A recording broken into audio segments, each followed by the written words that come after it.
can't just ignore what's happening here. This is my life too, and I won't let you ruin it.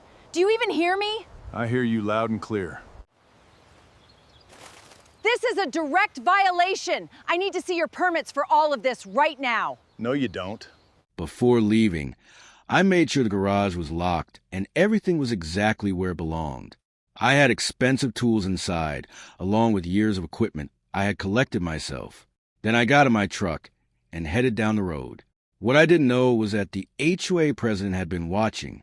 She had been angry with me for weeks over a dispute about property access.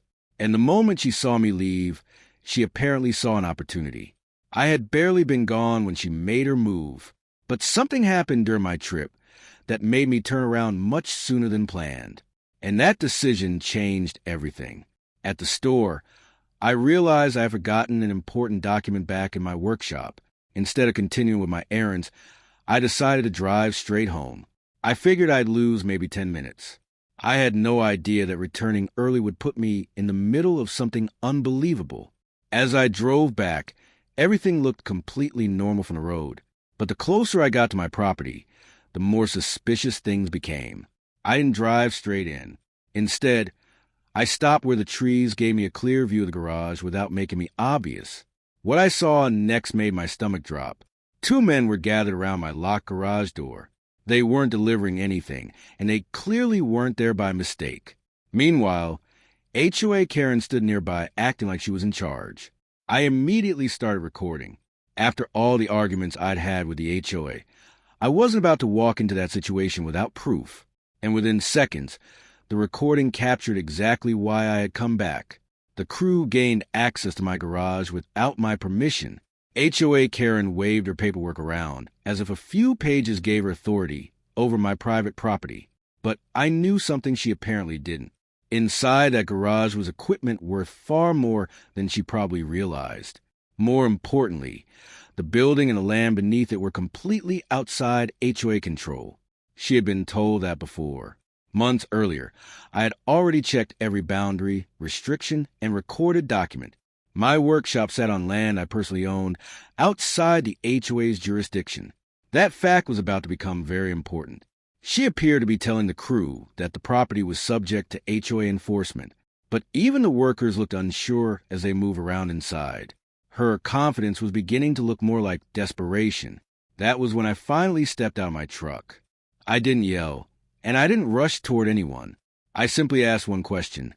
Who gave you permission to enter my garage? The entire crew went quiet. HOA Karen immediately started talking over everyone, insisting that she had the authority to inspect the building. I asked her to show me exactly where that authority came from. She handed me a stack of HOA documents. I looked through them slowly while she continued insisting that I was violating community rules. Then I handed the papers back. Then I showed her my deed and the recorded property survey. The boundary line was clear. My garage was not part of the HOA. Her expression changed the moment she realized what she was looking at. The crew suddenly became much less interested in being there. One of them asked HOA Karen whether she had written permission from the actual property owner. She didn't have an answer. I told everyone to remain where they were and contacted local law enforcement. I already had video of the crew entering my building, and I had documents proving exactly who owned the property. A short time later, deputies arrived at the property. The moment HOA Karen saw them, she tried to take control of the conversation. But the deputies wanted to hear from everyone separately. I showed the deputy the video, the deed, and the survey. He carefully checked the information instead of taking anyone's word for it. That was more than HOA Karen had expected. The crew explained that HOA Karen had told them she was authorized to access the building, but when the deputy asked for written proof, no one could produce it. The situation quickly became much more serious for her. The deputy explained that HOA rules did not automatically give her access to private property, especially not property that wasn't even part of the association. For the first time that day, she had nothing to say. The crew was instructed to leave the property. They packed up quickly, clearly realizing they'd been dragged into a dispute they never fully understood. HOA Karen was left standing in the driveway with her paperwork. Afterward, I inspected the garage with the deputy. Thankfully, Nothing important was missing, and the incident had been recorded from beginning to end. But I knew this wasn't something I could simply ignore. That evening, I gathered every email, notice, property record, and video connected to the dispute. What had started as another HOA argument was now a documented pattern of overreach. And this time, I had the evidence. The incident eventually reached the rest of the HOA board. Once they reviewed the property boundaries and the footage, they realized how badly things had gone. They had a major problem on their hands. In the end, the biggest mistake HOA Karen made was assuming I wouldn't come back. 30 minutes was all it took for her plan to unravel. And because I returned early, everything was caught on camera. The garage was secure again. The evidence was documented.